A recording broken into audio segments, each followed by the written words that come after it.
Everyone appears to be crowning the USC Trojans as their champions of the Pac-12, but what are my thoughts on them and what's Arizona State going to do against them this year? We're going to talk about that on this edition of the Locked On Sun Devils podcast.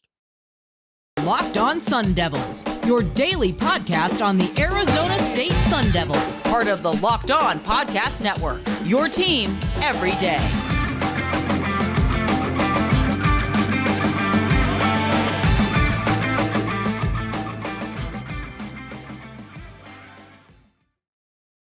And welcome back to this edition of the Locked On Sun Devils podcast. My name is Richie Bradshaw. As always, I will be your guide for everything Arizona State Sun Devils.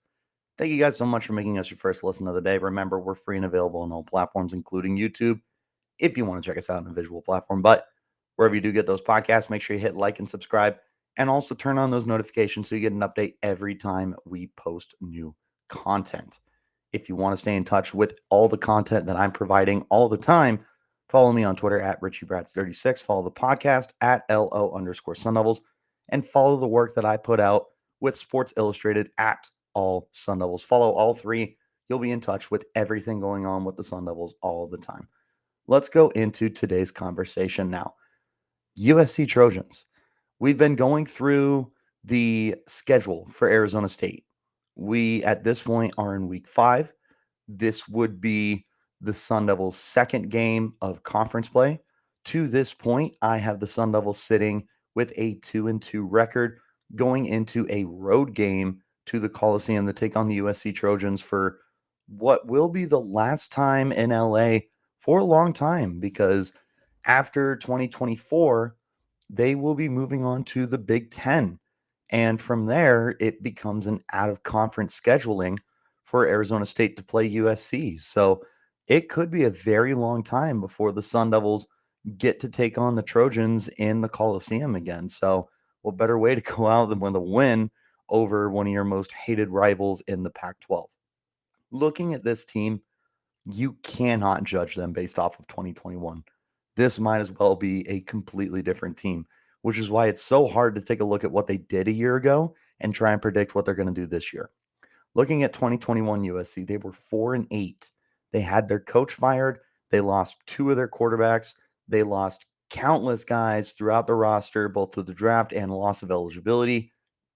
And you just did not have this identity for a little while before eventually USC made one of the splashiest signings in USC history and were able to pull Lincoln Riley from Oklahoma as their head coach to come down to LA and become the USC Trojans head coach. It is a move I don't think anyone saw coming. Riley was more than firmly established with the Oklahoma Sooners. I mean, he might as well have had a life contract with them, had guided them to the playoff, and had really put together some awesome teams, had back-to-back Heisman Trophy winners there. But he opts to come over to USC for one reason or another, and all the other pieces are starting to fall into place for him.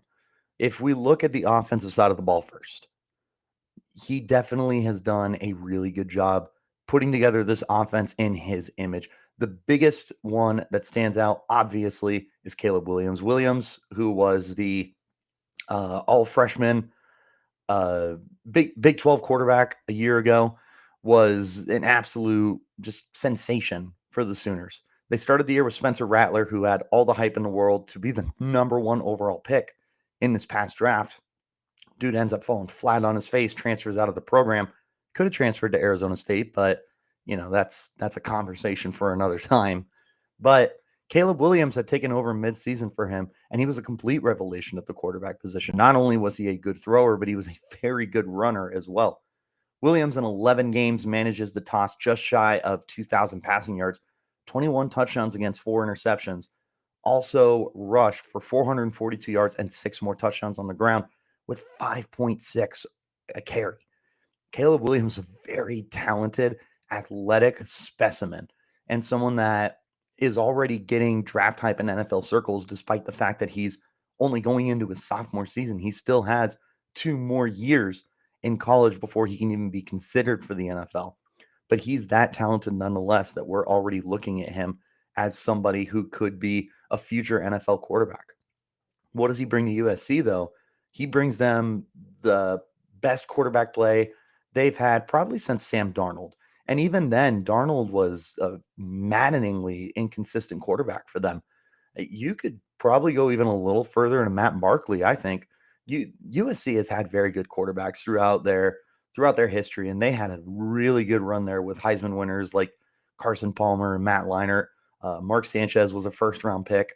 They had tons of great quarterback play, and it just felt like it really started to teeter off after Matt Barkley. And Barkley definitely took a step back in his final year at the program, but you had some guys like Cody Kessler, who was just good enough to get you by. And most recently, you had JT Daniels, who transferred out of the program a few years ago because he couldn't beat out the eventual Pittsburgh quarterback. And now his name is escaping me. So I'm going to have to look that up while I'm typing this out. But and they also had Jackson Dart a year ago, who had taken over for the quarterback that I'm looking up right now, Keaton Slovis. There you go. Keaton Slovis had beat out JT Daniels. Daniels is always injured. Keaton Slovis comes in. He's solid. Slovis gets injured. Jackson Dart comes in. Jackson Dart, very, very talented. Ultimately, both of them decide to leave the program. And Caleb Williams, who worked with Lincoln Riley at Oklahoma, decides to follow his head coach there.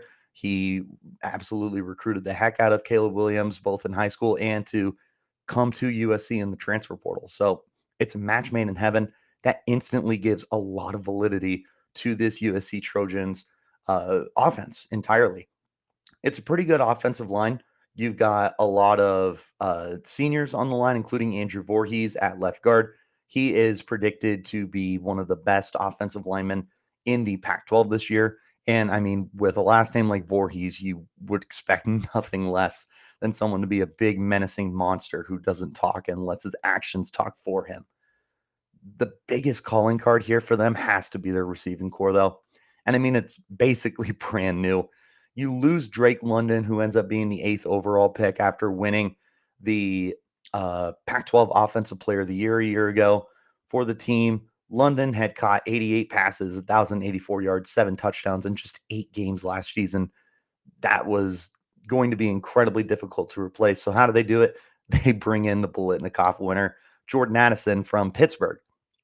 Addison coming off a year where he caught 100 passes, 1,593 yards, 17 touchdowns. Also, for what it's worth, tallied on 56 rushing yards and a touchdown through the ground as well.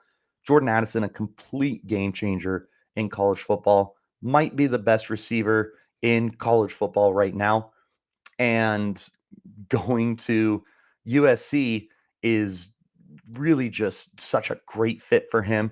He gets a definitive upgrade in quarterback, and that's not a shot at Kenny Pickett, who was just a first-round pick and a very, very good quarterback. But Caleb Williams is a marginally better athlete and has a much higher upside than Pickett. So Addison gets an upgrade at quarterback in what should be a much better and much wide opener offense. Coupled with that, he's going to have some really good guys next to him. Another transfer, Mario Williams from Oklahoma, as well, followed over. He brings a very different skill set as a 5'9", 186-pound receiver. Didn't get much action last year. Only tallied 35 catches, 380 yards, and 4 touchdowns in 11 games for Oklahoma. But he's going to come in and play a very large role, contrary to his size, for the Trojans this year. He's right now slated to be their starting slot receiver, and that shouldn't come as too much of a surprise to anyone. They also have 2 or 3 more transfers as well in the wide receiving room with Braden Rice, Terrell Bynum, and CJ Williams.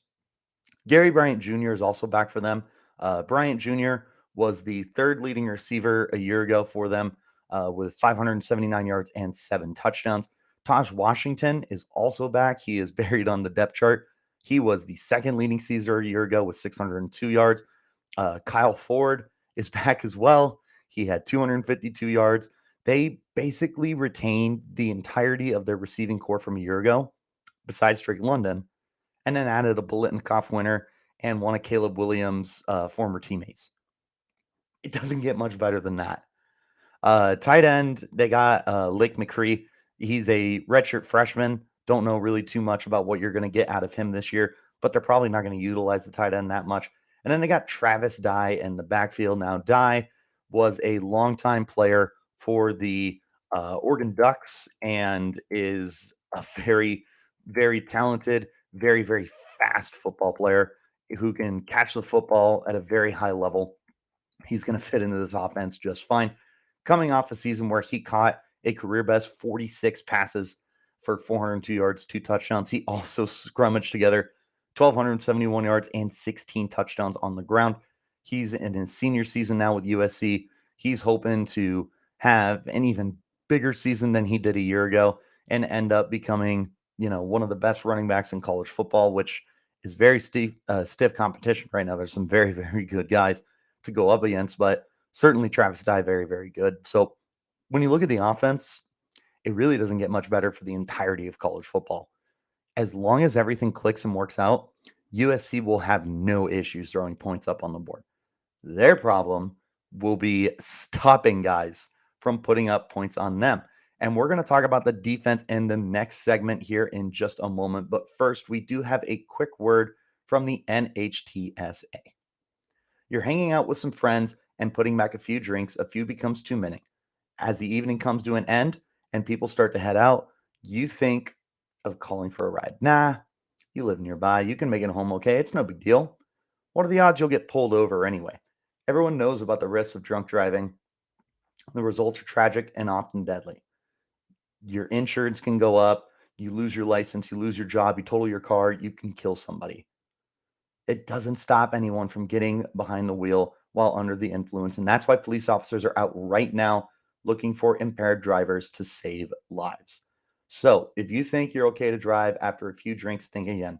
Play it safe and plan ahead. It only takes one mistake to change your life and someone else's forever. Drive sober or get pulled over. As always, thank you guys so much for making us your first listen of the day. Remember, we are free and available on all platforms. Hopping back into our conversation now, looking at the defensive side of the ball. There's not a lot here. There really is not. Like, they're coming off a season where they just could not stop a nosebleed. Now they're going to be trying to essentially roll out a very similar unit to what they had last year, with also the departure of Drake Jackson to the NFL. That's going to be an incredibly difficult loss for them to overcome as well. The biggest news for them is their defensive line comes back in pretty good shape, captained by Stanley I was practicing this too. Ufau, I believe. Tufa, Ufau. I'm really sorry, Stanley. I'm so bad with names. But he was an absolute stud for them a year ago on that defensive line. Ended up leading the team in sacks with 5.5. Also tallied on 48 tackles from his defensive tackle position. Huge dude at 6'4", 290 pounds. He is looking like a future NFL pro. They've also got Tuli Tuipulotu. I am a lot more confident in that one than I am others. He's also going to be a much more included fixture in the defense this year after playing 8 games a year ago and tallying 18 tackles. He's projected as a starter right now. He's going to be lining up on the inside with Stanley, and they're going to hopefully create a lot of havoc for them. Nick Figueroa is there as well, but he hasn't really made a name for himself at USC just yet. Romello Height is a transfer coming in from Auburn, but Height really, really struggled to get onto the field. So the expectations for him are pretty low. Looking at their linebacker core, they have Shane Lee, who's coming in from Alabama. And Lee, as a freshman, was a stud for them. Back in 2019, tallied up 86 tackles, 4.5 sacks, an interception, and 2 forced fumbles. Proceeds to just deal with injuries and just unable to see the field over the next 2 years, ultimately leads him to transfer down to USC and now be the starting middle linebacker for the team. And they're hoping that he can end up being one of their main pieces of strength on that defense, because outside of uh, Stanley Tuo, I'm sorry, I just butchering names right now. Outside of Stanley and Tuli, there's just a lot of like a lack of confidence, I guess you could say, on the defense. They're hoping that Shane Lee can end up giving that to them. Raylan Goforth is also coming back as well. He was on the team last year and had himself 60 tackles, which ended up placing him second on the team behind Kanai Mauga a year ago. Kanai, who is no longer with the team. Yeah, he is out of eligibility. So he will be stepping up with Shane Lee and Romello Height to be the starting three linebackers for them. Looking in the secondary, they have Mekhi Blackman, who is transferring in from Colorado. He was a full-time starter for them a year ago in 8 games, tallied 41 tackles, and got himself an interception. They're going to be really hoping that he can be a difference maker on the back end, because they were incredibly bad against the pass last year. They also have Kalen Bullock coming back as well. Bullock was second on the team with 2 interceptions a year ago. Xavier Alford will also return. He was first on the team with 3 interceptions last season. Max Williams is back as their nickelback, and Joshua Jackson Jr. will be rounding out that secondary. Overall, this defense is incredibly underwhelming. If you are nervous about Arizona State's defense, look at USC's and feel a little bit more confident. We have just as many stud players as they do, and at least we have more proven guys on the defensive side of the ball than they do. So, like I said, where USC is not going to have any problem throwing up points, they're going to have to, because that defense is not exactly going to be getting them in situations where they're not going to be down on the scoreboard, or not down on the scoreboard, but being able to have comfortable leads and change the pace of the game. They're going to have to be keeping that defense off the field as much as possible, which could play into Arizona State's favor. And we're going to talk about that in just a moment. Let's go into our final break. When we return, we're going to give my final thoughts and opinion on Arizona State against the USC Trojans. This, of course, is the Locked On Sun Devils podcast. As always, thank you guys so much for making the Locked On Sun Devils your first listen of the day. Make sure that your second listen ends up being the Locked On Pac-12 podcast, which is hosted, as always, by my good friend Spencer McLaughlin. Locked On Pac-12 is all your Pac-12 news you need in 30 minutes or less. Give it your second listen of the day. Also, do me a favor and check out the Ultimate College Football Preview, a 7-episode preview with college experts, local team experts, and Odyssey College Football insiders. It's everything you need to be ready for the college football season in one spot. Search for the Ultimate College Football Preview on your Odyssey app, YouTube, or wherever you get your podcasts. Tune in to all of these guys, and you got no excuse at that point to not be knowing what's going on in college football. My final thoughts here for Arizona State. I don't know if it's ignorance. I don't know if it's because I don't like USC. I don't think this is their year. Now, I'm not doubting them moving forward, because in 2 years, this could very well be a playoff national title contender under Lincoln Riley. But for 2022, I think they're getting a lot of hype for a roster that has holes. This offense is going to be one of the best in college football. I would be willing to say it's going to end up being the best in the Pac-12. I think it could easily be one of the 10 or 15 best in the entire college football landscape, at least FBS wise. This is a very, very talented offense, tons of great weapons, a great quarterback, and arguably the best offensive mind in Lincoln Riley calling the plays. It does not get much better than that. But that defense, man, like I know they got some pieces, but it was a disaster last year. They did not do an overly great job fixing it this offseason either. I just don't see a scenario where USC's defense is able to hold teams under 25 to maybe even 30 points. I think USC's defense is not necessarily a turnstile, but I feel like they're really going to struggle this year to really put teams away, which is going to put a lot more onus on the offense to consistently be putting up 35 plus points a game. Now, the good news is they're incredibly capable of doing that. And I would 100% anticipate that to be something that they do repetitively the whole year long. How does ASU match up? Well, it's already tough because you got to go to the Coliseum. That is not an easy place to play, ever, regardless of the expectations at USC. But now you have really high expectations. You've got just a whole new vibe that you haven't had since Pete Carroll. I mean, they've been going through coaches like Tissues with Lane Kiffin and Steve Sarkisian and Clay Helton and Ed Ogeron very, very briefly. They have not had a coach of Lincoln Riley's caliber in so long. And now he's there and he's already making an impact. USC is going to be a force for years to come. For me, I just don't think it's 2022. And don't get me wrong, that's still an 8-9 win football team, and they will be a threat to the Pac-12. But I would still put them behind Oregon and Utah pretty definitively. But again, bringing it back to ASU, I think they stack up better against this team than people realize.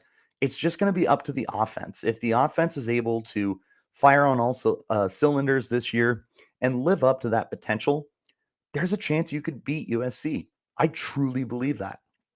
The biggest thing that you're going to need to do is just be able to run the football. That'll be tough against that defensive front. There's some big, very talented defensive linemen there that we talked about. And it's not going to be easy. But you do have a pretty solid offensive line, and you got lots of weapons in the backfield and Emory Jones at quarterback. You should, on paper, be able to put up a fight. From there, you're just going to need some breaks on defense, which means getting turnovers, which Caleb Williams doesn't commit a lot of. And it's also going to be a lot of containing the big plays, which Arizona State was prone to last year. So on paper, this feels like it should be a lopsided matchup. Or in a very worst case scenario, like a shootout. I wouldn't be surprised if this game ended up being like 45 to 42 or something like that. Because if ASU's offense is good, they're going to look great against this defense.